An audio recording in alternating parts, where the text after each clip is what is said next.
वबिही नस्तईन अम्मा बाद। खिदमत से खुदा मिलता है। हज़रत अबू हुरैरा रज़ी अल्लाह अन्हु से रिवायत है, वो कहते हैं कि आप सल्लल्लाहु अलैहि वसल्लम ने इरशाद फरमाया, बेशक क़यामत के दिन अल्लाह ताला फरमाएगा, ऐ आदम के बेटे, मैं बीमार हुआ, तूने मेरी बीमार पुरसी नहीं की। वो कहेगा, ऐ मेरे रब, मैं आपकी बीमार पुरसी कैसे कर सकता था? आप तो रब्बुल आलमीन है, यानी आपको तो जरूरत नहीं है कि मैं आपकी बीमार पुरसी करता। अल्लाह ताला फरमाएगा, क्या तू ये नहीं जानता था कि मेरा फला बंदा बीमार हुआ और तूने उसकी बीमार पुरसी नहीं की? क्या तू ये नहीं जानता था कि अगर तू उसकी बीमार पुरसी करता तो मुझे उसके पास पाता? इस हदीस में कोई इश्काल नहीं जो अल्लाह ताला ने फरमाया कि मैं बीमार हुआ तो तूने मेरी बीमार पुरसी नहीं की, क्योंकि अल्लाह ताला को किसी बीमारी का लायक होना नामुमकिन है, क्योंकि बीमार होना सिफत नुक्स है और अल्लाह ताला हर किस्म के ऐब से पाक है। लेकिन यहाँ बीमारी से मुराद उसके नेक और साले बंदों में से किसी बंदे का बीमार होना है जो उसके खास लोग होते हैं। इसीलिए अल्लाह ताला ने फरमाया, क्या तू ये नहीं जानता था कि अगर तू उसकी बीमार पुरसी करता तो मुझे उसके पास पाता? और ये नहीं फरमाया तू उसका अज्र मेरे पास पाता, जैसा कि आगे चलकर खाने और पीने के बारे में फरमाया, बल्कि यहाँ तो ये फरमाया तू मुझे उसके पास पाता। और ये बात मरीज की अल्लाह ताला से कुर्बत पर दलालत करती है।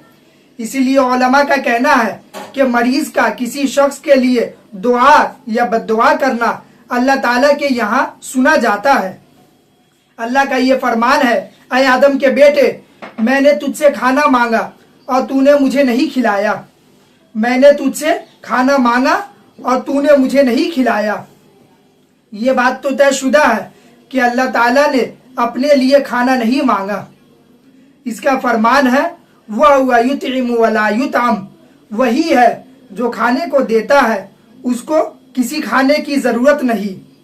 वही अल्लाह है जो सबको खाने के लिए देता है और अल्लाह तबारक व तआला को कोई खाना नहीं देता, क्योंकि अल्लाह ताला को खाना की जरूरत नहीं है। ये सूरह अनआम की आयत है। वो हर चीज से बेनियाज है, उसे न खाने की जरूरत है न पीने की हाजत है। लेकिन दुनिया में उसके बंदों में से किसी बंदे को भूख लगी तो एक शख्स ने बावजूद जानने के उसे खाना न खिलाया तो इरशाद फरमाया, अगर तू उसे खाना खिलाता तो उसका अज्र मुझसे पाता, यानी उस खिलाने का सवाब मेरे पास और मेरे खजानों में से तू पाता। मेरे पास एक नेकी का सवाब 10 गुना से लेकर 700 गुना तक है, बल्कि उससे भी ज्यादा है। अल्लाह ताला का ये फरमान, ऐ आदम के बेटे, मैंने तुझसे पीने को कुछ मांगा, तूने मुझे नहीं पिलाया, यानी मैंने तुझसे पीने की कोई चीज मांगी, तूने मुझे नहीं दी। तो वो बंदा कहेगा, मैं कैसे आपको पिलाता, आप तो रब्बुल आलमीन है, यानी आपको तो खाने पीने की जरूरत नहीं है। तो अल्लाह ताला इरशाद फरमाएंगे, क्या तू ये नहीं जानता था मेरा फला बंदे को प्यास लग रही है, या उसने तुझसे पानी मांगा और तूने उसे नहीं पिलाया? क्या तू ये नहीं जानता था अगर तू उसे पानी पिलाता तो उसका अज्र मुझसे पाता? इसमें इस बात की दलील है कि अगर कोई प्यासा आपसे पानी मांगे तो उसे पानी पिलाने पर अल्लाह तबारक व तआला के यहाँ आपको सवाब मिलेगा और आपका सवाब लिखा जाएगा। एक नेकी का सवाब 10 गुना से लेकर 700 गुना तक, बल्कि उससे भी ज्यादा मिलता है। जैसा कि हम लोग कहते हैं खिदमत से खुदा मिलता है, ये इसी हदीस की तरफ इशारा है।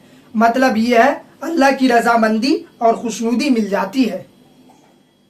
इसी तरह एक हदीस में है कि जो शख्स अपने किसी भाई को पेट भर कर खाना खिलाए और पानी पिलाए, अल्लाह ताला उसे आग से 7 खंदक की इतनी दूरी पर कर देगा और 2 खंदकों का दरमियान का फासला 500 साल का है। इसको मुहद्दिसीन ने सही कहा है। इतना सवाब जिक्र किया जा रहा है, शायद ज़ईफ हो, ऐसा नहीं है। यही वजह है कि हमारे अकाबिर उलमा और बुजुर्गाने दीन अपने खानकाहों में लंगर के नाम से मुस्तकिल खाना खिलाया करते थे। उनके लिए खाने का नज्म और रहने का नज्म हुआ करता था। बुजुर्गान दीन की बात सुनकर वो ईमान लाया करते थे और ये निज़ाम बाज़ खानकाहों में हफ्ते में एक बार अब भी किया जाता है और वहाँ लंगर चलता है और लोग खाना खाते हैं।